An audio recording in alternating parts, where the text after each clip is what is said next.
1 నుండి మనం చదివితే, కాబట్టి యోహాను బాప్తిసం ఇచ్చింది మొదలుకొని ప్రభువైన యేసు మన యొద్ద నుండి పరమునకు చేర్చుకోబడిన దినం వరకు ఆయన మన మధ్య సంచరించుకున్న కాలమంతయు మనతో కలిసి ఉన్న వీరిలో ఒకడు మనతో కూడా ఆయన పునరుద్ధానం గురించి సాక్షి అయినట ఆవశ్యకమని చెప్పారు. అప్పుడు వారు యూస్తు అను మారు పేరు గల బర్సబ్బా అనబడిన యోసేపు, మత్తీయ అను ఇద్దరిని నిలవబెట్టి ఇట్లని ప్రార్థన చేశారు. అందరి హృదయాలు ఎరిగిన ప్రభువా, తన చోటికి పోవుటకు యోధా తప్పిపోయి పోగొట్టుకున్న ఈ పరిచర్యలోను అపోస్తలత్వములోను పాలు పొందుటకు మీరిద్దరిలో నీవు ఏర్పరచుకున్న వారిని కనపరుచుకొని చీట్లు వేశారు. మత్తీయ పేరు మీద వచ్చింది. చెప్పండి, అపోస్తలత్వములో అనగా శిష్యుల పట్టీల పేర్లలో ఒక పేరు తప్పిపోయింది. అది ఇస్కరియోతు యోధా యొక్క పేరు. ఆ పేరుకు బదులుగా ఇప్పుడు ఎవరి పేరు చేర్చబడింది? మత్తీయ పేరు చేర్చబడింది. ఈయన వాస్తవంగా యేసుక్రీస్తు యొక్క శిష్యుడు కాదు, కానీ 12 మందిలో ఇతని పేరు చేర్చబడింది. ఇది మనసులో పెట్టుకోండి. ఈరోజు యేసుక్రీస్తు ఆయన చనిపోయిన తర్వాత లేక చనిపోక ముందు వారికి శిష్యులైన వారికి నేర్పించినటువంటి పాఠాలలో చాలా గొప్ప విషయాలు ఉన్నాయి, సంగతులు ఉన్నాయి. కానీ ఒక ప్రాముఖ్యమైనటువంటి విషయాన్ని చివరిగా ఆయన మాటల్లో చెప్పినటువంటి మాట ఏంటంటే, మార్క్స్ వార్త 16:15 కనపడుతుంది మనకి. మీరు సర్వలోకములకు వెళ్ళి సర్వ సృష్టికి సువార్తను ప్రకటించుడి అనే పదం కనపడుతుంది. ఇదే మాట మనం మత్తయి సువార్త చదువుదాం. మత్తయి సువార్త 28వ అధ్యాయం. మత్తయి సువార్త 28వ అధ్యాయం 19వ వచనం చూడండి. కాబట్టి మీరు వెళ్ళి సమస్త జనులను, అదే యేసు ప్రభు శిష్యుడికి ఏం చెప్పాడంటే, సమస్త జనులను నాకు శిష్యులుగా మీరు వెళ్ళండి, సువార్త ప్రకటించండి. మీరు వెళ్ళండి, సువార్త ప్రకటించండి. సమస్త జనులను నాకు శిష్యులుగా చేయండి, నాకు శిష్యులుగా చేయండి. కాబట్టి ఎవరైతే సువార్త వింటున్నారో, ఎవరైతే మారు మనసు పొందుతున్నారో, ఎవరైతే మార్క్స్ వార్త కింద అవన్నీ ఉంటాయి, ఎవరైతే నమ్మి బాప్తిసం పొందుతున్నారో, ఎవరైతే దేవుణ్ణి ఆరాధిస్తూ ఉన్నారో, వారందరూ కూడా ఏ లిస్టులోకి వెళ్ళిపోతున్నారంటే శిష్యులు అనబడే లిస్టులోకి వెళ్ళిపోతున్నారు. ఎవరికి వీళ్ళు శిష్యులు? యేసుక్రీస్తుకి వీళ్ళు శిష్యులు అవుతున్నారు. యేసుక్రీస్తుకి ఎవరైతే శిష్యులుగా బ్రతుకుతారో వారు సంపాదించుకునేది ఏంటంటే పరలోక రాజ్యం. అర్థమవుతుందమ్మా? మా సువార్త వినాలి, మారు మనసు పొందాలి, నమ్మి బాప్తిసం పొందాలి, ఆయన ఆరాధించాలి. వాళ్ళు ఆ లిస్టులో నుండి శిష్యులు అనే లిస్టులోకి వెళ్ళిపోతున్నారు. ఈ శిష్యుడిగా, యేసుక్రీస్తు శిష్యుడిగా భూమి మీద బ్రతికితే ఆ వ్యక్తి పరలోక రాజ్యాన్ని సంపాదించారు. కొందరు యేసు ప్రభుని నమ్ముతారు, అక్కడ తాగిపోతారు. కొందరు నమ్మి బాప్తిసం పొందుతారు, అక్కడ తాగిపోతారు. కానీ దేవునికి శిష్యులుగా మార్చబడరు. యేసుక్రీస్తు ఆ శిష్యులకి చెప్పినటువంటి మాట ఏంటంటే, మీరు వెళ్ళండి, ప్రకటించండి, అందరినీ నాకు శిష్యులుగా చేయండి. ఇది కూడా మీ మనసులో పెట్టుకోండి. ఇందాక అక్కడ చెప్పాను, అతను యేసుక్రీస్తు శిష్యుడు కాదు, కానీ చేర్చబడ్డాడు. ఇక్కడ కూడా యేసు ప్రభు శిష్యులకి మీరు శిష్యుల్ని తయారు చేయండి అని చెప్పాడు. ఈ రెండు మనసులో పెట్టుకోండి. ఇప్పుడు మనం దేవుని వాక్యంలో 6వ అధ్యాయం, అపోస్తుల కార్యాలు 6వ అధ్యాయం కాదు, అపోస్తుల కార్యాలు 6వ అధ్యాయం 1వ వచనం చూడండి. ఆ దినములలో శిష్యుల సంఖ్య విస్తరించుతున్నప్పుడు అనే పదం చూస్తున్నాం ఇక్కడ. ఏ దినాలలో? సంఘపు ప్రారంభ దినాలలో శిష్యుల యొక్క సంఖ్య విస్తరించడం ప్రారంభమైంది. అంతకుముందు ఎంతమంది ఉన్నారు? యేసు ప్రభుకి ఎంతమంది ఉన్నారు శిష్యులు? 12 మంది ఉన్నారు.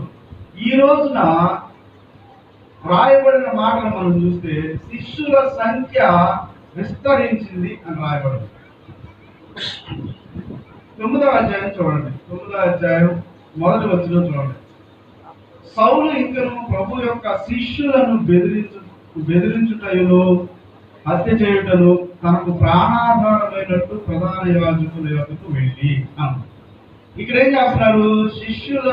శిష్యులను బెదిరిస్తూ ఉన్నారు, కానీ శిష్యుల సంఖ్య పెరుగుతూ ఉంది. అర్థం చేసుకుంటారా? ఏమేమి పొందుతున్నారు శిష్యులు? యేసుక్రీస్తుకి శిష్యులు అయితే ఏమేమి వస్తున్నాయి? బెదిరింపులు వస్తున్నాయి. తర్వాత హత్య చేయడం ఉంది. అక్కడ మొదటి వచ్చిన హత్య చేయడం అంటే బెదిరింపులు. ఎలాంటి బెదిరింపులు వస్తున్నాయి సంఘానికి? ప్రారంభంలో ఎలాంటి బెదిరింపులు వస్తున్నాయి? నేను చంపేస్తాం. యేసు ప్రభు శిష్యులు అయితే నేను చంపేస్తాం. ఈ బెదిరింపులు వస్తున్న ఆ సంఘంలో ఏం పెరుగుతుంది? శిష్యుల సంఖ్య పెరుగుతుంది.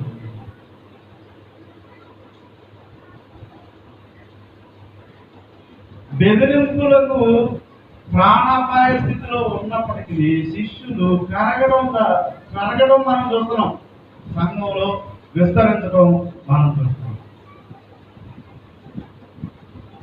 కాబట్టి శిష్యుల సంఖ్య ఎప్పటికప్పుడు పెరుగుతూనే వచ్చింది. ఇక శిష్యుడు చేయాల్సిన పనులేంటో మాట నేను చెప్పిన తర్వాత నేను వాక్యంలో శిష్యుడు చేయవలసినటువంటి చాలా ప్రాముఖ్యమైన విషయం ఇది. శిష్యునికి ఉండే లక్షణాలు ఇప్పుడు నేను చెప్పబోయేది యేసుక్రీస్తుకు శిష్యుడిగా ఉండాలంటే అతను కలిగి ఉండవలసిన లక్షణాలు. అవి యేసు ప్రభు తన శిష్యుడికి నేర్పించాడు. చూద్దాం. లూకాసు వార్త 14వ అధ్యాయం. లూకాసు వార్త 14వ అధ్యాయం 25వ వచనం నుండి మనం చూస్తే యేసు ప్రభు ఆయన శిష్యులకు ఈ విధంగా చెప్పాడు. ఏమని చెప్పాడంటే, బహుజన సమూహములు ఆయనతో కూడా వెళుతున్నప్పుడు ఆయన వారి వెంట తిరిగి ఎవడైనాను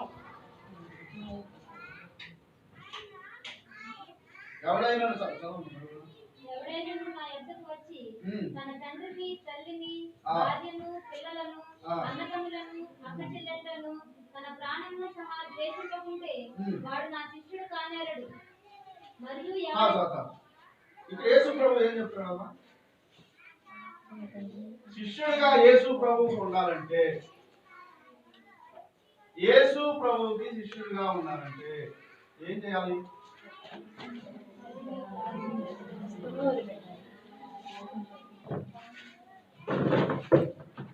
యేసు క్రీస్తుకి శిష్యుడిగా ఉండాలంటే ఇవి లేకపోతే వీడు నా శిష్యులు కానేరరు. ఇప్పుడు ఎవరెవరు ఉన్నారు దానిలో? తల్లి ఉంది, తండ్రి ఉన్నాడు, భార్య ఉంది, అన్నదమ్ములు ఉన్నారు, యేసు ప్రభు ఏమన్నాడు? వాళ్ళని ద్వేషించాలి. నెక్స్ట్ నిన్ను నీవు కూడా ద్వేషించుకుంటే ఏమవుతావు?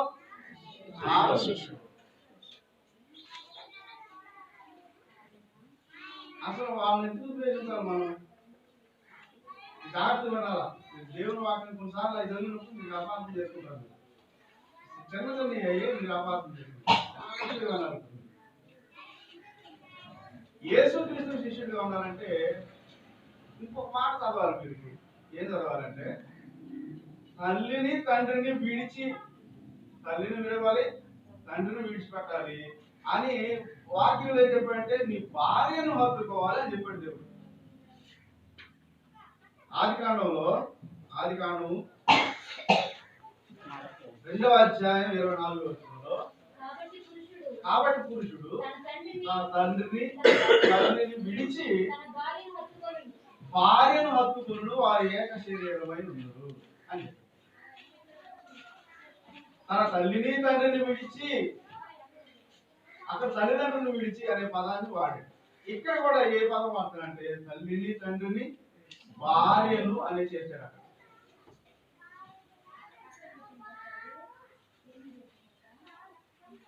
ఎందుకని యేసుక్రీస్తు అలా చెప్పవలసి వచ్చింది? ఇక మీరు చాలా వాక్యాలు చూడొచ్చు. మార్క్స్ వార్తలో రాశారు, ఎఫ్ఎస్సి పత్రికలో రాశారు, పౌలు ప్రధానంగా రాశారు అసలు దాని గురించి. ఎందుకు తల్లిని తండ్రిని విడిచిపెట్టాలన్నాడు? అది మనకు తెలియాలంటే మనం మత్తయి సువార్త 10వ అధ్యాయంలో చూడాలి. మత్తయి సువార్త 10వ అధ్యాయం. వీళ్ళ మనం ఎందుకు ద్వేషించాల్సి వస్తుందో, ఏ కారణం చేత ద్వేషించాల్సి వస్తుందో అక్కడ ఆయన చెప్పడం జరిగింది. 10వ అధ్యాయం 34 నుంచి, నేను భూమి మీదకి సమాధానమును పంపవచ్చి తిని తలంచుకుని ఖడ్గమునే గాని సమాధానము పంపుటకు నేను ఒక మనుషునికి వారి తండ్రికి, కుమార్తెకును ఆమె తల్లికిని, కోడలికి ఆమె అత్తకును విరోధము పెట్ట, ఒక మనుషుని ఇంటి వారే అతనికి శత్రువులు. ఏం చెప్తున్నాడు యేసు ప్రభు? నేను భూమి మీదకి ఏం తీసుకొచ్చానని చెప్తున్నాడు? సమాధానమును కాదు గాని ఖడ్గమును తీసుకొని వచ్చాను. నేను భూమి మీదకి సమాధానం ఇవ్వడానికి వచ్చానని మీరు తలంచొద్దు, మీరు ఆలోచించొద్దు, అలా ఆలోచించకండి. మరి నేను ఏమివ్వడానికి వచ్చాను? ఖడ్గమునే గాని సమాధానం ఇచ్చుటకు నేను రాలేదు. ఈ ఖడ్గము వలన కుటుంబంలో ఏం జరుగుతుంది? తల్లి తండ్రికి విరోధం గాను, తల్లికి కూతురికి విరోధం గాను, అత్త కోడలకు విరోధం గాను, ఒకరికి ఒకరు ఏమవుతున్నారు? విరోధమైపోతున్నారు. ఇంతకు ఏంటి ఈ ఖడ్గం?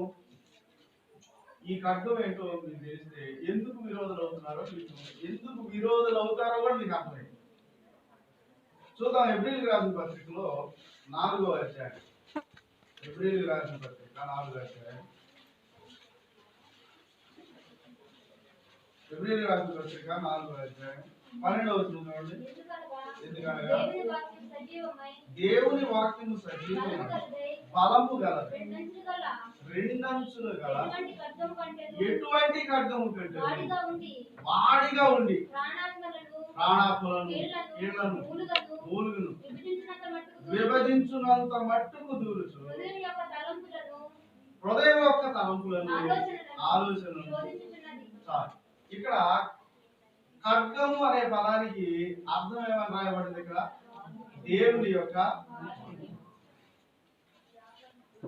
దేవుడు తన వాక్యాన్ని ఒక కుటుంబానికి ఇస్తే ఆ కుటుంబంలో వాక్యాన్ని బట్టి విరోధాలు ప్రారంభమవుతాయి. ఏమండి, అర్థమవుతుందా? నేను చెప్పే మాట అర్థమవుతుందా? మనకి దేవుడు ఒకలాగా నేర్పుతా ఉంటాడు, కానీ వేరే వాళ్ళు వేరేలా చేయమని చెప్తా ఉంటాడు. నాకు తెలిసిన ఒక సహోదరు ఉంది, ఆమె యేసు ప్రభువుని నమ్ముతుంది. ఆమె భర్త మారు మనసు పొందలేదు, ఆయన విగ్రహారాధన చేస్తారు. ఏమో కూడా చేయాలని అడుగుతాడు. అప్పుడు ఏమవుతారు చెప్పండి? వాళ్ళందరూ ఏమవుతారు? ఏమో ఆయనకు లోపడతానే ఉంటుంది, ఆయన మాట పెట్టానే ఉంటుంది, కానీ ఈ విషయంలో ఆమె లోపడుతుంది. ఏమవుతారు అప్పుడు? దేనిని బట్టి? దేవుని వాక్యం. దేవుడు అందుకనే ఏం చెప్పాడంటే, మీరు ఎవరిని ప్రేమించకండి, మీరు ఎవరిని ప్రేమించినా మీరు నాకు శిష్యులు కాలేదు. వాక్యము వలన చాలా విరోధాలు వస్తాయి.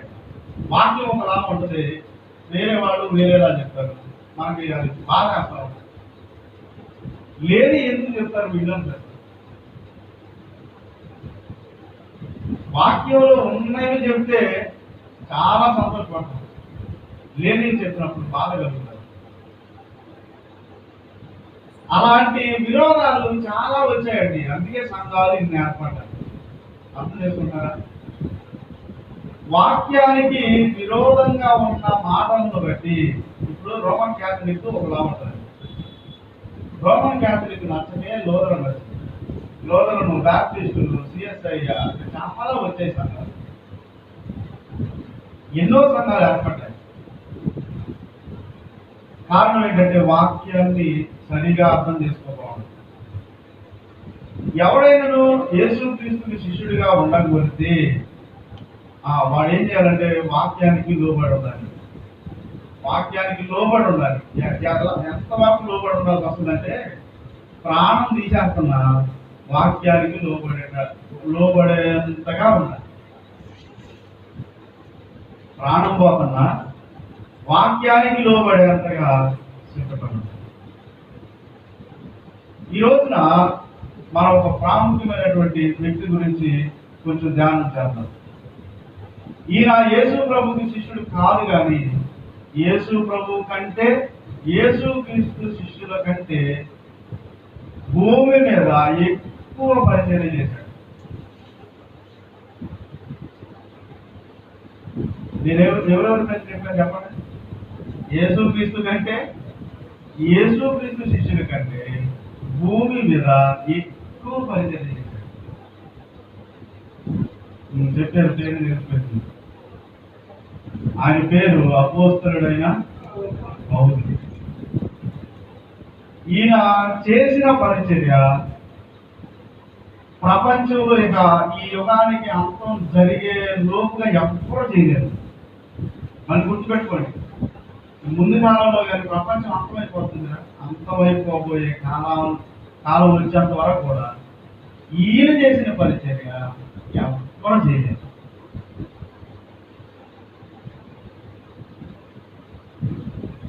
అంత గొప్ప పరిచయం చేశాడు. నేను అది ఎందుకు చెప్తున్నా అంటే శిష్యులు ఎలాగో పరలోకాన్ని సంపాదించుకున్నారన్న విషయం మీకు అర్థమైంది. ఎవరైతే సువార్త వింటున్నారో, ఎవరైతే నమ్మి బాప్తిసం పొంది ఆరాధిస్తూ సంఘంలో చేర్చబడి యేసుక్రీస్తుకు శిష్యులుగా మారుతున్నారో వాళ్ళు కూడా పరలోకాన్ని సంపాదించుకుంటారు అని తెలియజేయడానికి చెప్తున్నాను. శిష్యులే కాదు, మనం కూడా సంపాదించుకోవచ్చు. ఎప్పుడు సంపాదించుకోవచ్చు? యేసుక్రీస్తుకి శిష్యులుగా మారినప్పుడు సంపాదించుకోవచ్చు. అలా పరిచయం చేసినటువంటి ఈయన గురించి కొన్ని విషయాలు మన దేవుని వాక్యంలో నుంచి చూద్దాం. బైబిల్ గ్రంథంలో నుంచి మనం చూసినట్లయితే ఇతని పేరు మొదటిగా ఇతని పేరు అపోస్తుల కార్యంలో మనం చూడవచ్చు. 7వ అధ్యాయం చూడవచ్చు. అపోస్తుల కార్యాలు 7వ అధ్యాయం 59వ వచనం. అపోస్తుల కార్యాలు 7వ అధ్యాయం. ప్రభుని గురించి మొరపెట్టుచు, యేసు ప్రభువా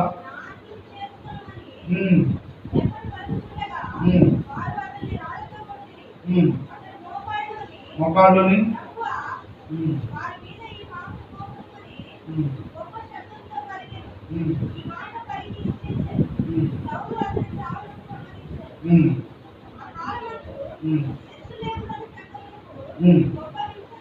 చాలా చాలా ఇక్కడ చూడండి, మనకేమర్థమవుతుంది? ఇక్కడ సౌలు అనే వ్యక్తి మొట్టమొదటిగా పరిచయం అవుతున్నాడు. ఇక్కడ సౌలు అనేటువంటి వ్యక్తి మొట్టమొదటిగా పరిచయం అవుతున్నాడు.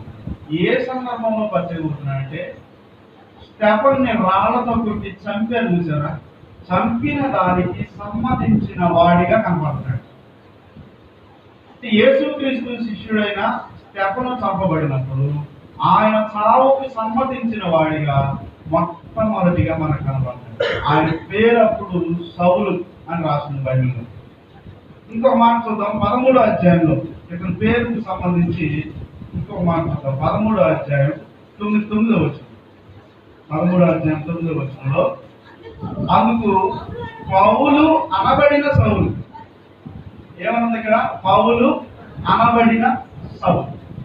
కాబట్టి పౌలు ఏమనబడ్డాడు? సౌలు అనబడ్డాడు. ముందు కాదమ్మా, ముందు సౌలు, తర్వాత ఆయన పేరు ఏమైంది? పౌలు అయింది. కన్ఫ్యూజ్ అవ్వదు. ఇంకొక మాట మీకు చెప్పాలి. అది చెప్పే ముందుగా ఇతని గురించి కొన్ని కొన్ని ఇంకా విషయాలు మనం తెలుసుకోవాలి. బయోడేటా కొంచెం తెలుసుకోవాలి. 21వ అధ్యాయానికి రండి. అపోస్తలుడైన పౌలు గురించి తెలుసుకోవడానికి మనం 21వ అధ్యాయానికి వెళ్తే 39వ వచనం. నేను కిలికియాలోని తార్సు వాడనైన యూదుడను. తర్వాత ఆ గొప్ప పట్టణపు ఇక్కడ పౌలు ఊరు గురించి రాయబడింది. పౌలు ఎక్కడ వాడంట? కిలికియాలోని తార్సు అనే పట్టణానికి సంబంధించిన వాడు. కిలికియాలోని తార్సుకి సంబంధించిన వాడు. ఈ కిలికియా ఎక్కడ ఉంది? ఈ తార్సు అనేది ఎక్కడ ఉందంటే చిన్న ఆసియా ఖండంలో కిలికియా పట్టణంలో తార్సు అనే ప్రాంతంలో ఈయన జీవిస్తా ఉన్నాడు. కాబట్టి మొట్టమొదట ఈయన పేరు సౌలు. ఈయన మొట్టమొదటికి మనకు బైబిల్లో కనపడేది స్టెఫను యొక్క చావుకి సంబంధించిన వాడిగా కనపడతాడు. ఇంకా ఇతని గురించి మనం తెలుసుకోవాలంటే 21వ అధ్యాయం 39లోనే 39 వెళ్ళారు కదా. 9వ అధ్యాయం చూడండి. 9వ అధ్యాయం అపోస్తలుల కార్యాలు 11వ వచనం. ప్రభువా నువ్వు లేచి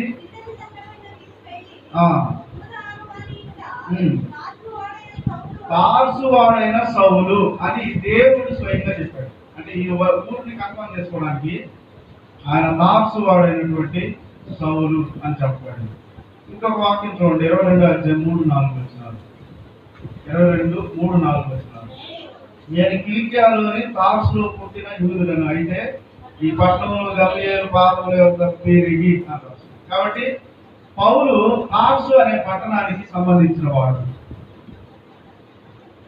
కిలికియాలో తార్సు అనే పట్టణానికి సంబంధించిన వాడు పౌలు. ఇది ఇతని ఊరికి సంబంధించినటువంటి సమాచారం. ఇక ఇతని మతం కానీ, జాతి కానీ, కులం కానీ ఇవన్నీ మనం చూడాలంటే బైబిల్లో ఇతని గురించి రాయబడిన మాటలు మనం చూద్దాం. అపోస్తలుల కార్యాలు 23వ అధ్యాయం 23:5-6 వచనాలు.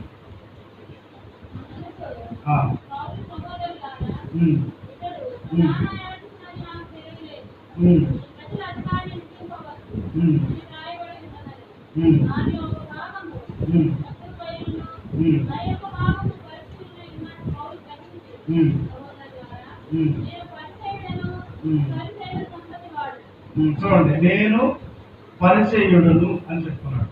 పౌలు ఎవరు? పరిసయ్యుడు. పరిసయ్యుల సంతతి వాడు. ఇతను మతం కానీ, కులం కానీ, గోత్రం మనం చూస్తే ఇతను బెన్యామీను గోత్రానికి సంబంధించినటువంటి వాడు. అంతేకాకుండా చెప్తాను టైం అయితే రోమా పౌరసత్వాన్ని కలిగి ఉన్నాడు. రోమా పౌరసత్వం కలిగి ఉన్నాడు. బెన్యామీను గోత్రానికి సంబంధించిన వాడు. ధర్మశాస్త్రం చదవడంలో మంచి నిష్ట కలిగిన వాడు. మతానికి సంబంధించి చాలా నిష్ట కలిగిన వాడు. అంతేకాకుండా ఇతను రోమా పౌరసత్వాన్ని కలిగి ఉన్నాడు. రోమా పౌరసత్వం కలిగి ఉండడం అనేది చాలా గొప్ప విషయం. ఆలోచన ఇక్కడ అంతటి గొప్ప స్థానాన్ని సంపాదించుకున్నాడు ఈ సౌలు. ఈయన ఒక మంచి తీర్మానం తీసుకొని బయలుదేరాడు. ఈరోజు ఎక్కడికి బయలుదేరాడంటే, ఎందుకు బయలుదేరాడంటే మనం తెలుసుకోవడానికి 9వ అధ్యాయంలో మనం చూస్తే సౌలు ఇంకా ప్రభు యొక్క శిష్యులను బెదిరించుటయు హత్య చేయడం తనకు ప్రాణాధారమైనట్లు ప్రధాన యాజకుని వద్దకు వెళ్ళి, ఈ మార్గమందున పురుషులనైనను స్త్రీలనైనను కనుగొని వారిని బంధించి యెరూషలేమునకు తీసుకొని వచ్చుటకు దమస్కులోని సమాజము వారికి పత్రికలమ్మని అడిగాను. ఇప్పుడు సౌలు ఎక్కడికి వెళ్ళడానికి ప్రయాణం కడుతున్నాడు? దమస్కు అనే ప్రాంతానికి వెళ్తున్నాడు. దమస్కు ప్రాంతానికి ఎందుకు వెళ్తున్నాడు? అక్కడ యేసుక్రీస్తు శిష్యులు ఉన్నారు. వారందరినీ చెరపట్టుకొని ఈడ్చుకొని రావాలి. ఇక్కడే అది ఒక ప్రాణాధారంగా భావిస్తున్నాడు. దాన్ని ప్రాణాధారంగా భావిస్తున్నాడు. సౌలు సంఘమును బహుగా హింసించిన వాడు, సంఘానికి బహుశత్రువుగా మారాడు. సౌలు యేసుక్రీస్తు శిష్యుల్ని చంపడానికి ఆమోదించడమే కాకుండా వాళ్ళని బెదిరించడం, వాళ్ళని చంపడాలని బెదిరించడం అనేవి కూడా ఎక్కువగా చేశాడు. పత్రికలు తీసుకొని ఇప్పుడు ఎక్కడికి ప్రయాణం కట్టాడు ఈయన? దమస్కు అనేటువంటి ప్రాంతానికి ఇతను బయలుదేరాడు. దమస్కు అనే ప్రాంతం ఎక్కడ ఉందో మనకు తెలియాలి. దమస్కు ఎక్కడ ఉంది చెప్పండి? దమస్కు ఎక్కడ ఉంది?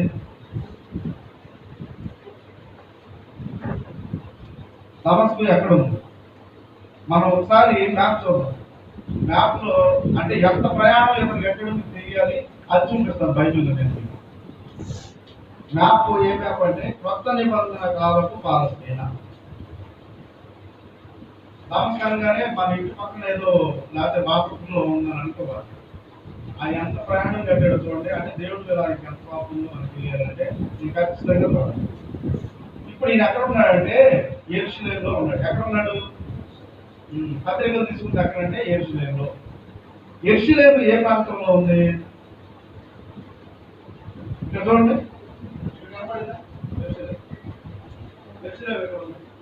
ఇది ఏ ప్రాంతంలో ఉందంటే యూదయ ప్రాంతంలో ఉంది. ఎక్కడ ఉంది చెప్పండి? యెరూషలేము యూదయ ప్రాంతంలో ఉంది. యూదయ ప్రాంతంలో నుండి యెరూషలేము నుండి బయలుదేరితే పైకి వెళ్తే మీకు అక్కడ ఏం కనపడుతుందంటే సమరయ కనపడుతుంది. ఏం కనపడుతుంది? అలా కొంచెం పైకి వెళ్తే తక్కువ ఇటు కాదు, స్ట్రైట్ లో గలిలయ కనపడుతుంది. గలిలయ నుంచి ఇందాక స్ట్రైట్ కాకుండా ఇటు కొంచెం టర్నింగ్ ఇస్తే హెర్మోన్ పర్వతం ఉందా? పక్కన వచ్చి చిన్న పక్కన ఏముంది? దమస్కు. గలిలయ అనేది ఒక దేశం, సమరయ అనేది ఒక దేశం, గలిలయ అనేది ఒక దేశం. మరి దమస్కు అనేది ఎక్కడ ఉంది? దమస్కు ఎక్కడ ఉంది? యెషయా గ్రంథం చూడండి. యెషయా గ్రంథంలో ఆ దమస్కు ఏ ప్రాంతంలో మీకు తెలియాలి కాబట్టి అది చూపిస్తారు. యెషయా గ్రంథం 7వ అధ్యాయం 8వ వచనం. యెషయా గ్రంథం 7వ అధ్యాయం 8వ వచనం. దమస్కు సిరియా దేశంలో ఉంది. చెప్పండి. ఇప్పుడు మనం ఎక్కడ పోతాం? ఆయన ఆడ బయలుదేరాడు, ఆడిపోతాం. ఎక్కడ బయలుదేరాడు ఆయన? యెరూషలేము ఎక్కడ ఉంది? యూదయలో. అంటే యూదయ దేశం నుండి బాగా గుర్తుపెట్టు. యూదయ దేశం నుండి ఎక్కడికి వచ్చాడు? సమరయాకి వచ్చాడు. సమరయ అనేది ఒక దేశం, అంటే ఒక దేశాన్ని దాటాడు. అక్కడి నుంచి ఎక్కడికి వచ్చాడు? గలిలయకి వచ్చాడు. అది ఒక దేశం. రెండో దేశానికి వచ్చాడు. అక్కడి నుంచి ఇప్పుడు ఎక్కడికి వచ్చాడు? సిరియాకి వచ్చాడు. అంటే యేసుక్రీస్తు శిష్యుల్ని చంపడానికి ఇతను ఏం చేస్తున్నాడు చెప్పండి? దేశాలు దాటేసి వస్తున్నాడు. యేసుక్రీస్తు శిష్యుల్ని చంపడానికి దేశాలు దాటుకొని మరీ వెళ్ళిపోతున్నాడు. ఎన్ని దేశాలు దాటాడు? ఇప్పుడు 3 దేశాలు దాటి 4వ దేశానికి 4 దేశాల ప్రయాణం కట్టాడంటే యేసుక్రీస్తు మీద ఎంత కోపం ఉందో చూడండి. సౌలుకి స్టెఫను చనిపోతే ఆ చావుకి అంగీకరించాడు.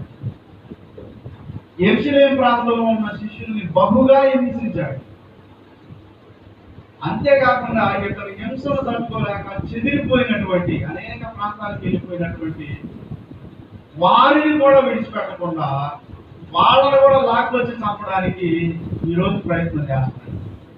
ముఖ్యంగా దమస్కులో ఉన్నటువంటి శిష్యుల్ని తీసుకురావాలని ప్రయాణం చేస్తున్నాడు. 4 దేశాల ప్రయాణం. ఎన్ని దేశాలు? దమస్కు అనగానే మనం ఏమవుతుందో జనరల్ గా మనం ఏమవుతున్నాం అంటే ఇదేదో పక్కూరు అయి ఉంటుంది, పక్క రాష్ట్రం ఏదో పక్క జిల్లా ఏదో అయి ఉంటుందని అనుకుంటాం. 4 దేశాల ప్రయాణం చేశాడు. దమస్కుకు వచ్చిన తర్వాత ఏం జరిగిందో మీరు చూడాలి. 9వ అధ్యాయం.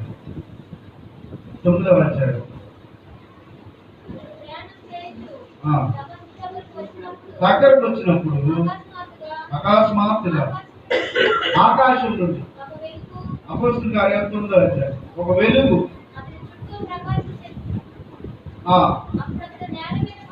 సౌలా సౌలా ఈవేళ నన్ను హింసిస్తున్నావని తనతో ఒక స్వరము పలుకుటని ప్రభువా నీవెవడవని అతడడుగగా ఆయన నేను నీవు హింసించుతున్న సౌలుకి అసలు యేసు ప్రభు తెలియదు. సౌలుకి యేసు ప్రభు ఎవరో తెలియదు.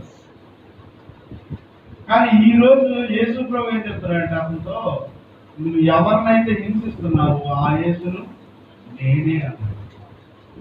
అంటే యేసు ప్రభు తాను ఎవరో ఎలా చెప్పుకుంటున్నాడంటే, నువ్వు ఏ సంఘాన్ని అయితే హింసిస్తున్నావో ఆ సంఘం ఎవరో తెలుసా? నేనే. సంఘం ఎవరో?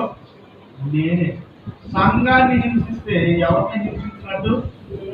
యేసును హింసించినట్టే. సంఘం ఎవరు? అప్పుడు యేసే సంఘం. మనుషులు ప్లస్ యేసు కలిస్తే సంఘం అండి. నేను యేసుతో ఉంటే సంఘం నేను, నువ్వు యేసుతో ఉంటే సంఘం నువ్వు. సౌలును ఈ ఒక్క దర్శనం, ఈ ఒక్క మాట మార్చింది. యేసు ప్రభు ఏం మాట్లాడాడు? ఇంకేమో మాట్లాడాడు ఆయనతో? ఏం మాట్లాడాడు? ఒకే మాట, నీవు ఎవరినైతే హింసిస్తున్నావో ఆ యేసును నేనే. నువ్వు హింసించే యేసును నేనే.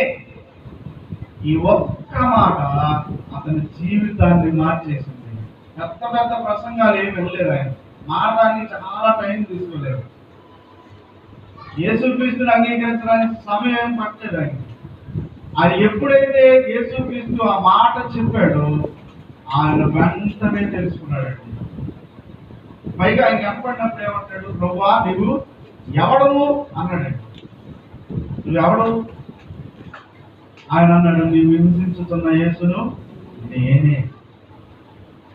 ఆ తర్వాత ఆయనకి దేవుడు ఏం బయలుపరిచాడంటే అననీయాను పొగడడం జరుగుతుంది. ఎక్కడ చూడండి, 10వ వచనం నుండి చూడండి. దమస్కులో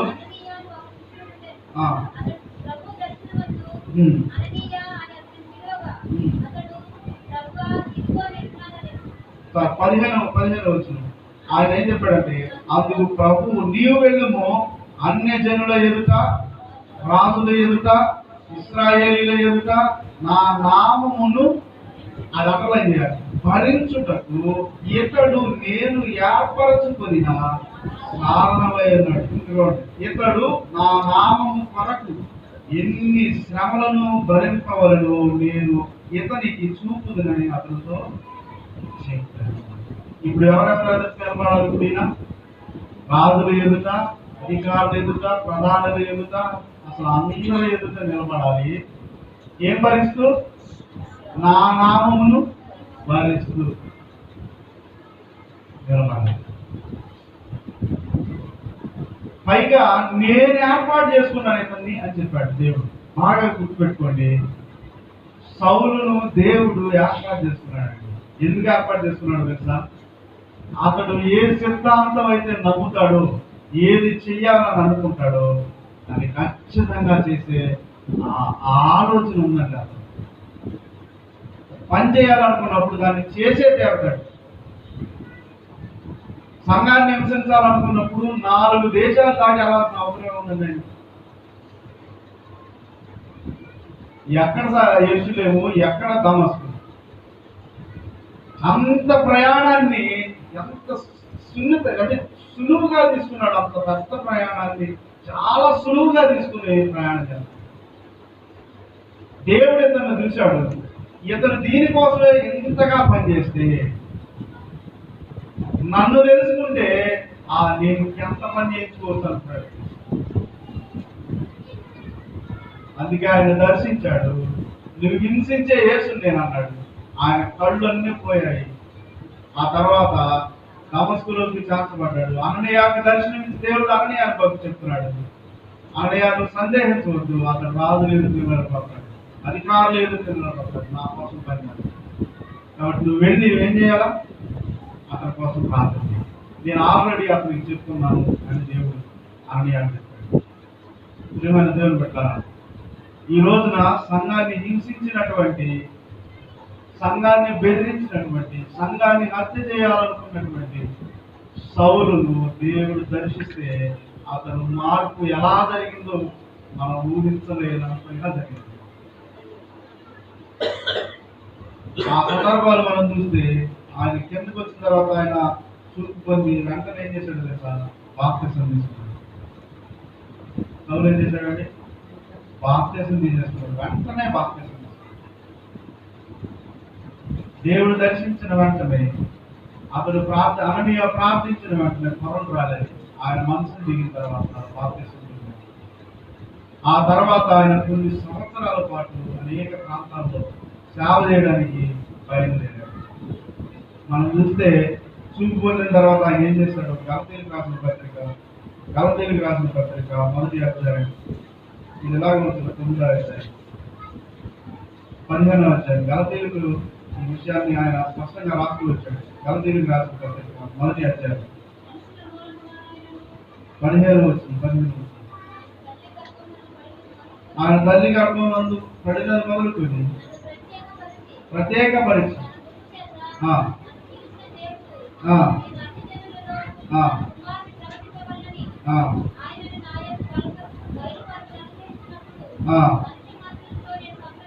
చూడండి, ఆయన ఎప్పుడైతే దర్శించాడో, ఎప్పుడైతే పౌలును ఏర్పాటు చేసుకున్నాడో, ఆయన మొట్టమొదటిగా చేయ పని ఏంటంటే మనుషులు ఎవరిని సంపాదించలేదు. అననీయ వచ్చాడు, చూపునిచ్చాడు.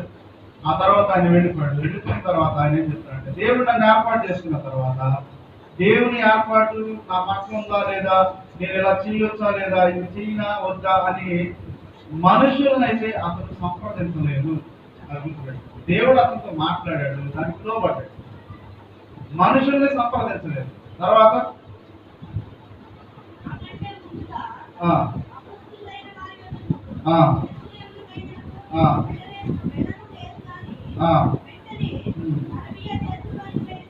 చూడండి, ఇప్పుడు శిష్యుల్ని కానీ ఎవరిని కలవలేదు. ఆయన యేసుక్రీస్తు శిష్యుల్ని ఎవరిని కలవలేదు.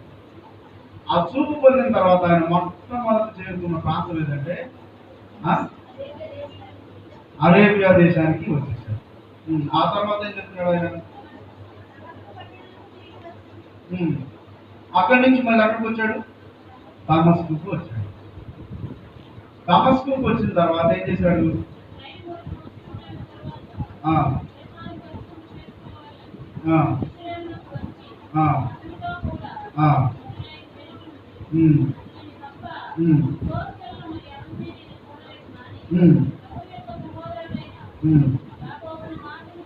చాలు. యేసు ప్రభు శిష్యుల్ని ఎప్పుడు కలిశాడు ఆయన? ఎన్ని సంవత్సరాల తర్వాత? అంటే ఆయన యేసుక్రీస్తుని చూసిన తర్వాత ఆయన చూపు పోయింది. ఆయన దమస్కులో చేర్చబడ్డాడు. అననీయాకు దేవుడు దర్శనించి చూపునిచ్చాడు. చూపునిచ్చిన తర్వాత ఏం చేయాలో దేవుడు పౌలుకి చెప్పాడు. రాజు లేదు, అధికారులు ఎదుట భరించాలి, శ్రమలు పడాలి, కష్టాలు పడాలి, నువ్వు చాలా చెయ్యాలని చెప్పాడు దేవుడు. చెప్పిన తర్వాత ఆయన ఎవరిని సంప్రదించలేదు. వెంటనే అరేబియా దేశానికి బయలుదేరిపోయాడు. వెళ్ళిపోయి ఎన్ని సంవత్సరాలు ఉన్నారక్క? ఎన్ని సంవత్సరాలు ఉన్నాడు? కాదమ్మా, అక్కడ యాభై దేశంలో ఎంత ఉన్నాడు? అదే అటు పైన 3 సంవత్సరాల తర్వాత, అంటే ఈ 3 సంవత్సరాలు అనేది ఎక్కడ జరుగుతుంది? అరేబియా దేశంలో 3 సంవత్సరాలు ఉన్నాడు ఆయన. ఈ 3 సంవత్సరాలు గడిచిన తర్వాత ఎక్కడికి వచ్చాడు? ఇప్పుడు తిరిగి యెరూషలేముకి వచ్చాడు. దమస్కుకు వచ్చాడు. దమస్కు నుంచి యెరూషలేముకి వెళ్ళాడు. యెరూషలేములో ఎవరిని కలిశాడు? పేతురుని కలిశాడు. తర్వాత యోహాన్ని, యాకోబుని దూరంగా చూశాడు. కానీ దీన్ని బట్టి మనకి ఏమర్థమవుతుంది? పౌలు వెంటనే సువార్త ప్రారంభించకుండా, సువార్త విషయాలను వేరే వాళ్ళతో చర్చించకుండా పౌలుని కలిశాడు. 15 రోజులు ఆయనతో నివాసం చేశాడు. నివాసం చేసిన తర్వాత అక్కడి నుండి మళ్ళీ 9వ అధ్యాయంలో అక్కడ కంటిన్యూగా మిగతాది రాసి ఉంటుంది. అపోస్తుల కార్యాలు 9వ అధ్యాయంలో ఈ కంటిన్యూషన్ అక్కడ ఉంటుంది. చూద్దాం. 9వ అధ్యాయం ఎక్కడ?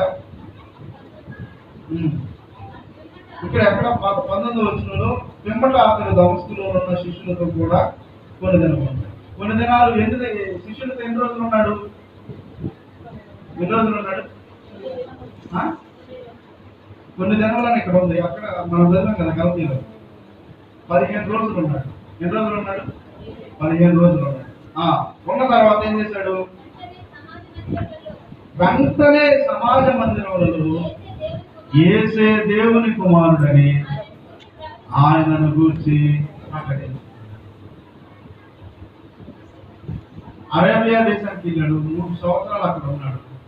అక్కడికి ఆయన వెళ్ళడానికి కొన్ని కారణాలు ఉన్నాయి. అక్కడికి వెళ్ళి ఆయన చేయాల్సిన పనులన్నీ అక్కడ చేశాడు. చేసిన తర్వాత విడిచిపెట్టిన తర్వాత అన్ని విడిచిపెట్టాడు. అక్కడ విడిచిపెట్టిన తర్వాత దమస్కుకు వెళ్ళాడు. అక్కడ నుండి యెరూషలేముకు వచ్చాడు. యెరూషలేములో 15 రోజులు శిష్యులతో ఉన్నాడు.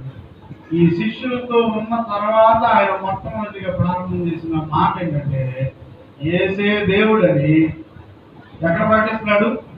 సమాజ మందిరంలో ప్రకటించుకుంటాను. ఈ రోజున ఏ సంఘాన్ని హింసించాడో ఆ సంఘంలో ఈ సౌలు ఏం చేస్తున్నాడు తెలుసా? దేవుని సువార్తను ఎన్ని వాక్యాలు విన్నాడు, ఎన్ని సంవత్సరాలు విన్నాడు అని అంటే, ఇతను ఇలా మారడానికి ఎన్ని వాక్యాలు విన్నాడు, ఎన్ని సంవత్సరాలు ప్రయాసపడ్డాడు అంటే సంవత్సరాలు ఏం లేదు. దేవుడు ఒక్కసారే మాట్లాడాడు, వెంటనే అతను మార్పు. పైగా దేవుడు నువ్వు మారు మనసు పొందు, నేను నీకు మంచి బంగ్లాలు ఇస్తాను, నీకు మంచి ఆశీర్వాదాలు ఇస్తాను, నీకు మంచి దీవెనలు ఇస్తాను, నువ్వు ఆ పంట పొలంలో అభివృద్ధి చెందుతావు, ఇంకో ఆదాయాలు అభివృద్ధి చెందుతావు, అలాంటి ఏం చెప్పలేదు. నువ్వు మారు మనసు పొందావంటే నిన్ను రాజుల ఎదుటి నిలబడతాను, అధికారుల ఎదుటి నిలబడతాను, సమాజంలో నిన్ను నిలబడతాను.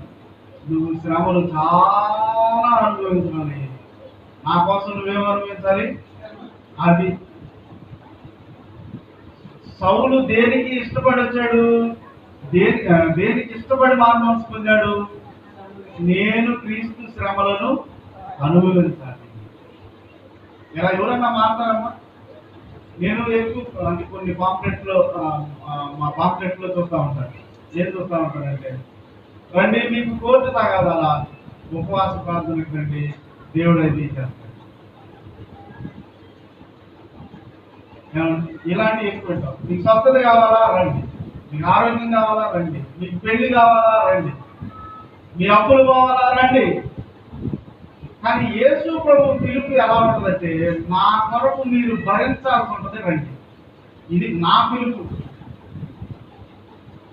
నా దేవుడి పిలుపులు ఎప్పుడు ఎలా ఉంటుంది? మన దేవుని పిలుపు ఎలా ఉంటుందంటే, రండి మీరు నా కోసం చాలా కష్టపడాల్సి ఉంటుంది, రండి మీరు నా శిష్యులుగా మారండి. యేసు ప్రభు శిష్యులు చేపలు పట్టుకుంటున్నారు. చేపలు పట్టుకుంటే ఆయన ఎందుకు నచ్చారు? వాళ్ళకి ఏం చెప్పాడంటే, ఆయన రండి నన్ను వెంబడించండి, నేను మిమ్మల్ని మనుషులను పట్టే జాలరి వల వేస్తే చాలా వెయిట్ చేయాలి, చేప పడేంత వరకు ఎదురు చూడాల్సింది. వల విసిరేసి మౌనంగా ఉండడానికి వీళ్ళు, పైగా సముద్రంలోకి వెళ్ళాలి. అక్కడ ఏం జరుగుతుంది ఏమండి? జాలరి సముద్రంలోకి వెళ్ళాలి. ఏ టయాన్ని పడితే ఆ టయానికి వెళ్ళిపోవాలి. దానికోసం చేపలు తిరిగే సమయం కోసం ఎదురు చూడాలి, వల వేసి పట్టుకోవాలి. అలాగే యేసు ప్రభు శిష్యుడికి ఏం చెప్పాడంటే, మీరు చేపలు పట్టేవాళ్ళు కదా, ఇప్పుడు రండి నా వెంబడి రండి, నేను మిమ్మల్ని మనుషులు పట్టు చాలా మందిగా. మనుషులు పడతాం అంత తేలిక, అంత ఈజీగా, చాలా కష్టం. ఈరోజు పౌలుకి ముందే తెలియజేయబడింది, రా నువ్వు నన్ను వెంబడిస్తున్నా శిష్యుడిగా అమ్మా. కానీ నువ్వు చాలా మంది ఎదురు నిలబడాలి. నేను ఇంకో చెప్పాను కదా, యేసు ప్రభు తన శిష్యులు ఎవరికి చెప్పని చాలా చెప్పాడు. తన శిష్యులకి చెప్పని చాలా చెప్పాడు. ఇంకో విధంగా చెప్పంటే, మనకి పూర్తిగా బైబిల్ అర్థమయ్యేది ఎప్పుడంటే, పౌలు రాసిన పత్రికలు చదివితేనే మనకి బైబిల్ అర్థమవుతుంది. పాత నిబంధనలో చాలా ప్రశ్నలు ఉంటాయి, దానికి జవాబులు ఎవరో చెప్పలేదు, పౌలు చెప్పాడు, పౌలు రాశాడు. కాబట్టి దేవుని శిష్యులు అవ్వాలి అంటే చాలా కష్టాలు పడాల్సి వస్తుంది. ఆయన నామం కొరకు భరించాల్సి ఉంటుంది. శ్రమలను శరీరం మందు పడవలసి ఉంటుంది. ఇన్ని తెలిసిన ఈ వ్యక్తి సమాజ మందిరంలోకి అడుగు పెట్టి ఒక్కసారిగా మొదలు పెట్టాడు. ఏం చెప్పాడు తెలుసా? యేసే దేవుని కుమారుడు అని చెప్పాడు. వెంటనే ఏం జరిగిందండి? వినిన వారందరూ ఈ నామమును బట్టి ప్రార్థన చేయవారిని నాశనం చేయవాడు ఎతడుగాడా వారిని బంధించి ప్రధాన యాజకులకు కొనుక్కోటకు ఇక్కడికి కూడా వచ్చి ఉన్నాడని చెప్తుంది. అయితే సౌలు మరి ఎక్కువగా బలపడి ఈయనే క్రీస్తు అని రుజువుపరచుతూ దమస్కులో కాపురం ఉన్న యూదులను కలవరపరిచాను. తర్వాత చూడండి 23. అనేక దినములు గడిచిన తర్వాత యూదులు అతన్ని చంపడానికి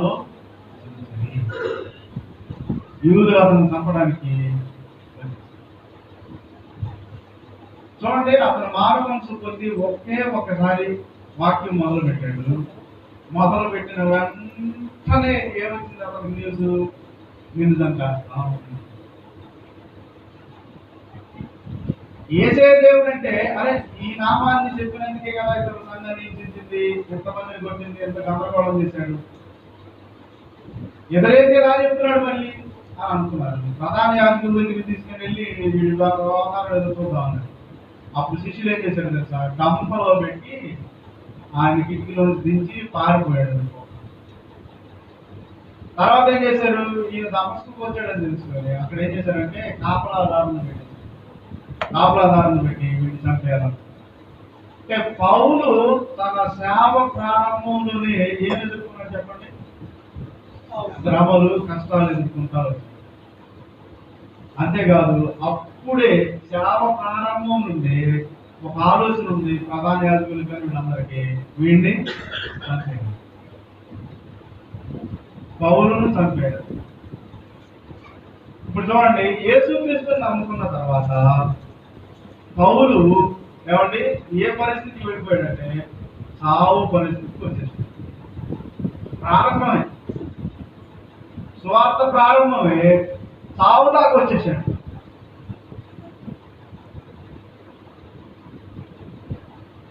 పౌలు అనుభవాలు మనం చూస్తే కొన్ని మాటలు చెప్పాడు. ఆయన ఏం చెప్పాడు తెలుసా? నా మట్టుకైతే బ్రతుకుట క్రీస్తే, సావు అయితే నాకు. మీరు చూపించాలి ఈ అన్ని రెఫరెన్స్లు కనీసం రాసుకొని ఇంటి దగ్గర ఉన్నారు. దీనికి చదవడానికి లేదు. కానీ చాలా ముఖ్యమైనటువంటి మాటలు చెప్పాడు పౌలు తన సేవా జీవితంలో. ఆయన చెప్పిన మాటలు ఎవరు చెప్పండి ఏంటన్నది ఏముందక్కడ? అదొకే కొరింథీయులకు రాసిన 2వ పత్రిక. మీరు అంతకంటే ఊహించారు ఇలా కూడా యేసుక్రీస్తుని కోరుకుంటారా అని మీరు అంతకంటే ఊహించారు. కొన్ని మాటలు చూపిస్తున్నారు పౌలు అనుభవాలు ఇవన్నీ. కొరింథీయులకు రాసిన 2వ పత్రిక 4వ అధ్యాయం 10వ వచనంలో ఏమంటే, యేసు యొక్క జీవము మా శరీరమందు ప్రత్యక్ష పరచబడుటకై యేసు యొక్క మరణానుభవమును మా శరీరమందు ఎల్లప్పుడూ వహించుకొని పోవచ్చు. ఏ అనుభవం శరీరంలో చూపిస్తున్నారు వీళ్ళు? ఏ మరణ అనుభవం? యేసుక్రీస్తు యొక్క మరణము యొక్క అనుభవాన్ని వాడు తమ శరీరంలో అంటే యేసుక్రీస్తు మరణానుభవాలు కోరుకున్నారండి.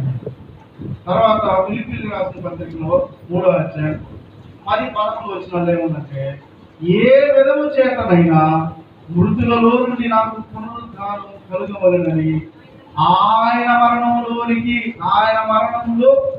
సమాన అనుభవం గలవాడిని. అంటే పౌలు ఏమనుకుంటున్నాడు? ఎలా బ్రతకాలనుకుంటున్నాడు? పౌలు యేసుక్రీస్తు కోసం ఎలా బ్రతకాలనుకుంటున్నాడు చెప్పండి. ఆయన మరణ విషయంలో సమాన అనుభవం గలవాడిని. అంటే యేసుక్రీస్తు ఎలాగైతే మరణాన్ని అనుభవించాడు, శ్రమలను అనుభవించాడు, కష్టాలను అనుభవించాడు. పౌలు ఏం కోరుకుంటాడంటే అలా నేను కూడా అనుభవించాను. దేవునితో సమానంగా ఆయన మరణం యొక్క అనుభవాలు నేను అనుభవించాలి అని కోరుకుంటాను. కాబట్టి ఇలాంటి మాటలు ఎప్పుడన్నా ప్రార్థన చేశారా మీరు? నేను సవాలు చేసి చెప్తున్నాను ఈ మాట. పౌలు తప్ప ఇలా ప్రార్థించే వాళ్ళు భూమి మీద మనకు కనబడదు. ఇంకో చెప్పంటారా? ఇక ప్రపంచంలో అలా ఇలాంటి వాటిని ఉండరు. ఆయన ఏం కోరుకుంటే యేసుక్రీస్తు ఎలా అయితే శ్రమ పడతాడు, ఎలా అయితే ఆయన ఆ శ్రమల అనుభవాలు ఉన్నాయో అలాంటి నాకు వస్తే బాగుంది అని కోరుకుంటాడు. ఇంకా చూడండి, గలతీయులకు రాసిన పత్రిక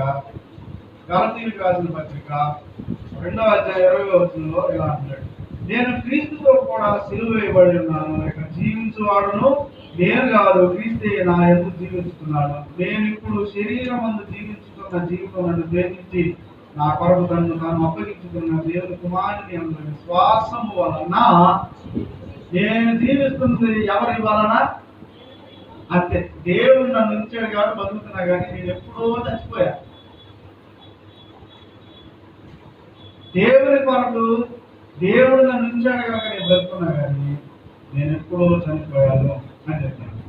ఇక ఆయన మరణాన్ని గురించినటువంటి మాటలు మనం చూస్తే అయ్యా ఎన్నో గొప్ప సంగతులు చెప్పారు. ఏమైనా దేవుడు పెట్టారా? సమయం లేదు కాబట్టి చెప్తున్నాను. పౌలు మార్పు ఎలా వచ్చిందంటే ఆయన యేసే దేవుడని ప్రకటిస్తూ క్రీస్తు కొరకు శ్రమలను సేవ ప్రారంభం నుండి అనుభవించాడు. ఆయన మొదటి ప్రసంగం తర్వాత అధికారంలోకి వచ్చిన ఇన్ఫర్మేషన్ బట్టి అతన్ని చంపడానికి అప్పటి నుండే కాపు కాశారు. పౌలు ఎక్కడ భయపడలేదండి, ఎందుకంటే దేవుడు ముందుగానే చెప్పాడు కనుక. ఇతని కోరిక మాత్రం చాలా గొప్పదండి. ఏంటంటే నేను క్రీస్తు మరణంలో ఆయన మరణ అనుభవాల నుంచి నేను వెళ్ళాను. యేసుక్రీస్తుని కొరడాలతో కొట్టారండి.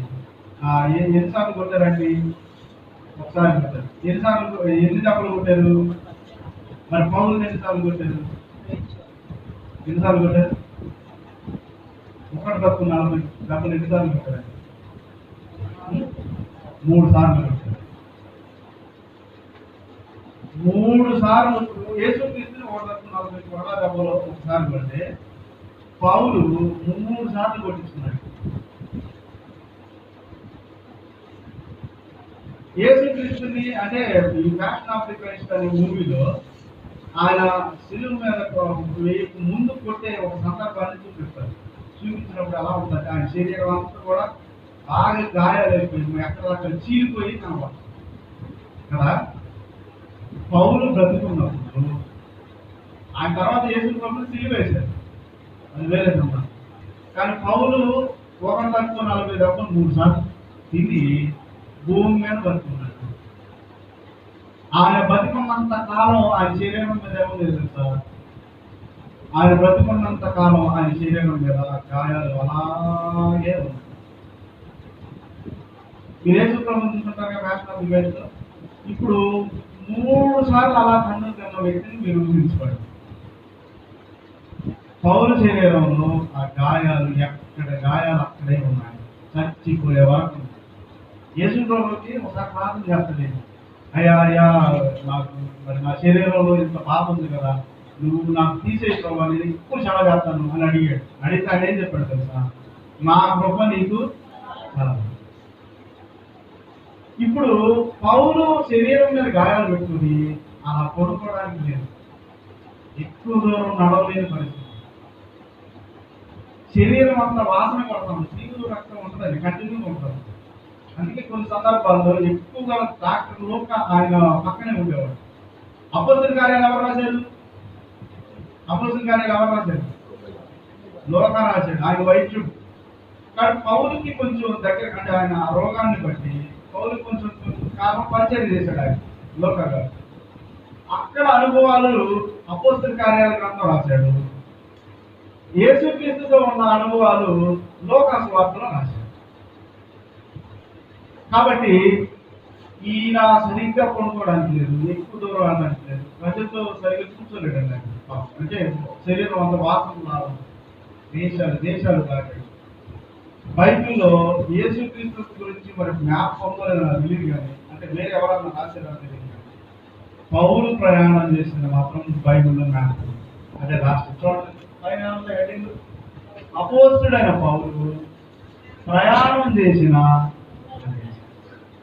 ఎంత మ్యాప్ ప్రయాణం చేశాడండి ఆయన. ఈ ఈ మ్యాప్ లో ప్రయాణం దేనికోసం చెప్పండి? యేసుక్రీస్తు సువార్తను ప్రకటించడానికి. ఇందాక మ్యాప్ లో నేను ఒక ప్రయాణం గురించి చెప్పాను. ఆ ప్రయాణం ఎందుకు చేశాడు చెప్పండి? సంఘాన్ని హింసించాడు. సంఘాన్ని హింసించడానికి చేసిన ప్రయాణం కంటే సంఘాలను కట్టడానికి ఆయన చేసిన ప్రయాణం చాలా గొప్పది. ప్రియమైన దేవుని బిడ్డలారా, నేను ముగిస్తున్నాను. యేసుక్రీస్తు శిష్యుడిగా ఉండాలి అంటే, యేసుక్రీస్తు శిష్యుడిగా ఉండాలంటే నేను చెప్పాను, ఆయన అక్కడికి వెళ్ళిన తర్వాత ఎక్కడికి 3 సంవత్సరాలు ఉన్నాడు అక్కడ. అక్కడికి వెళ్ళిన తర్వాత ఆయన తన కుటుంబాన్ని అన్నింటినీ విడిచిపెట్టుకుని వచ్చాడు. వచ్చిన తర్వాత శిష్యుడు ఆయన పేతురుని కలిశాడు. తర్వాత 15 రోజులు వాళ్ళతో ఉండి మొదలు పెట్టేస్తున్నారు. మొట్టమొదటి నుండి చంపడానికి చాలా ప్రయత్నం చేశారు. అనేక సార్లు కొట్టారు, అనేక సార్లు రాళ్లతో కొట్టారు. మీ గతంలో మీకు చదివించారు. నదుల్లో ప్రయాణం చేసేటప్పుడు ఆపదలు వచ్చాయి. దిగంబరిగా పడుకుంటున్నాడు. చెరసాల్లో బోండాలు బిగించుకొట్టారు. అనేక శ్రమలు, అనేక కష్టాలు పడ్డాడు. మీకు ఒక లైన్ చెప్పుకుంటారు. సౌలుగా ఉన్నప్పుడు లోకానికి బహుగా నచ్చిన వ్యక్తి ఎవరంటే సౌలు. గుర్తుపెట్టుకోండి, లోకానికి ఆయన సౌలుగా బాగా నచ్చాడు. కానీ అదే సౌలు మారు మనసు పొంది దేవుడి గురించి చెప్తే లోకానికి నచ్చలేదు. అంటే లోకానికి ఏమి నచ్చుతుంది? ఎవరన్నా హింసించడం నచ్చుతుంది, ఎవరన్నా బెదిరించడం నచ్చుతుంది, ఎవరన్నా తీయడం నచ్చుతుంది. కానీ ఏం నచ్చట్లేదు? అయ్యా దేవుడిని నమ్ముకోండి బాబు, అయ్యా నిజమైన దేవుడిని నమ్ముకోండి అని చెప్పేవాడు నచ్చుతుంది. యేసుక్రీస్తుని పక్క నిలబెట్టి అడిగారు, అయ్యా ఎవరు కావాలి మీకు? 27 దొంగ నరహంతకుడు బరప్ప కావాలా, మరి నజరేయుడైన యేసు కావాలా మీకు అని అడిగితే ప్రజలు ఏం కావాలన్నారు చెప్పండి? అంటే ప్రజలు ఇంతే ఉంటారండి. ప్రజలు ఎలా ఉంటారంటే ఇంతే అంటారు. మీరు ఇది కూడా అండర్లైన్ చేసుకోండి. ఈ వాక్యం విన్నా, ఇంకో వాక్యం విన్నా, ఇంకో వాక్యం విన్నా అంతే ఉంటారు. మారడానికి ప్రయత్నం చేయరు. అసలు ఆలోచన రాదు, అస్సలు రాదు. ఆలోచన వస్తే ఎలా వస్తుందో తెలుసా? ఎలా ఉంటుందో తెలుసా?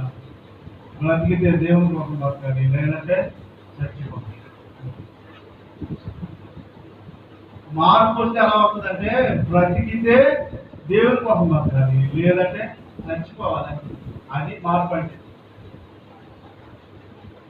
బర్ప కావాలన్నారు. అరే బందిపోటు దొంగ కదా వీడు, చాలా మందిని దోచుకున్నాడు, ప్రాణాలు తీసేసాడు కాబట్టి లేదు లేదు ఆడే కావాలి. కేకలు వేసారంట. ఆయన మళ్ళీ అడిగితే మళ్ళీ ఎక్కువ కేకలు వేసారంట ఆడే కావాలి. ఈరోజు సౌలు నచ్చలేదు. ఎందుకు నచ్చలేదంటే అతను మారాడు. ఇప్పుడు ఎవరిని చంపట్లేదు కదా, నచ్చట్లేదు. ఎవరిని బెదిరించట్లేదు కదా, నచ్చట్లేదు. మీకు అర్థమవుతుందని చెప్పేది. అలాంటి వాళ్ళు నచ్చరండి ఇది లోకానికి. అండర్లైన్ చేసుకోండి మాట. అలాంటి వారు నచ్చరు. మరి ఎవరు నచ్చుతారంటే మిగతా వాళ్ళు నచ్చారు. ఈరోజు నా పౌలు మన ముందున్నాడు సవాలుగా. అతడు గమనీయుల పాదాల దగ్గర చదువుకొని గొప్ప విద్య చేశాడు, పరిసేయుడు పైగా. ఈరోజు ఏ స్థితికి వెళ్ళిపోయాడంటే చేతులతో కష్టపడి ధ్యానాలు గుర్తుకుని బతికాడు.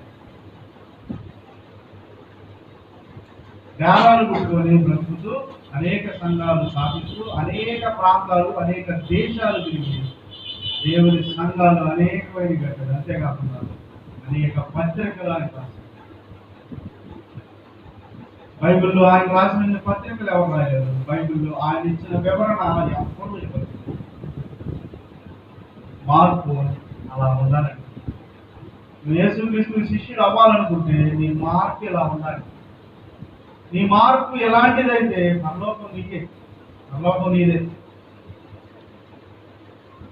ఎలాంటి మార్పు లేకుండా నువ్వు ఎంతకాలం ప్రభువుని అనుసరించినా నీ జీవిత కాలం అనుసరించిన ప్రయోజనం లేదు. మామూలుగా సాధారణంగా మనకుండే ఆలోచన ఏంటంటే, రాజకీయ నాయకులు అంతా ప్రచారాలు చేస్తాము. ఎందుకు రాజకీయ నాయకులు అంతా జరుగుతారు, ఎందుకు ప్రచారాలు చేస్తారంటే వాళ్ళు ఉపయోగిస్తారు. కాబట్టి పిల్లలు విడిచిపెడతారు, ఏమంటే ఇల్లు విడిచిపెడతారు, అన్నాలు వాడతారు విడిచిపెడతారు, భర్తలు వదిలేసేస్తారు. భర్తలు భార్యలు పిల్లలు అందరూ వదిలేసి ఏం చేస్తారు, వెళ్ళిపోయి ఆ పార్టీ తరఫున ప్రచారాలు చేస్తారు. ఎందుకు చేస్తారంటే వీళ్ళకి డబ్బులు ఏదైస్తారు, లేకపోతే పార్టీ మీద వీళ్ళకి అభిమానం ఉంటుంది, ఏదో మొత్తం మీద అన్ని వదిలేసి పార్టీ కోసం పనిచేస్తారు. ఈరోజు నేను చెప్తున్నాను, దేవుని కోసం ఆత్మల కోసం పనిచేయాలనుకున్నవాడు అన్ని విడిచిపెడతాడు. బంధాలతో మనం ముందుకెళ్ళాలి. నేను చెప్పా కదా, శిష్యుడు అయ్యి ఉండాలంటే ఎవరికి ప్రయారిటీ ఎక్కువ ఉండాలి, శిష్యుడిగా ఉండాలంటే ఎవరికి ప్రయారిటీ ఉండాలి. అది కూడా మనకు విరోధాలు ఎక్కడ వస్తాయంటే, ఎవరితోనైనా మనకు విరోధం వచ్చేది వాక్యం దగ్గరే. అప్పుడు మనం ఏం చేయాలి, ఎవరికి లోపడాలి అంటే. కాబట్టి నేను ముగిస్తున్నాను. పౌలు జీవితం అలా ప్రారంభమైంది. ప్రారంభం నుండి కష్టాలను మొదలుపెట్టింది. మీరైతే నేను వచ్చే వారం దీన్ని కంటిన్యూ చేస్తా. లేకపోతే శూన్యంలో ఉన్నప్పుడు దేవుడి అంటే మీకు కథలో ఏం చెప్పానంటే, ఒక చీకటి వెలుగు, ఆ తర్వాత ఒక దోతలు, ఆ తర్వాత దెయ్యాలుగా మారడం, భూమి మీదకి రావడం, తర్వాత మనుషుల్ని ఇలా చేయడం జరిగింది. దానికి ముందు ఇంకో చరిత్ర. దేనికి ముందు? భూమి మీదకి సాతాను రాకముందు ఒక చరిత్ర ఉంది. అది చాలా మంచి చరిత్ర. అది తెలిస్తే మనకి ఇంకా చాలా కొత్త విషయాలు అప్పుడు ఉంటాయి.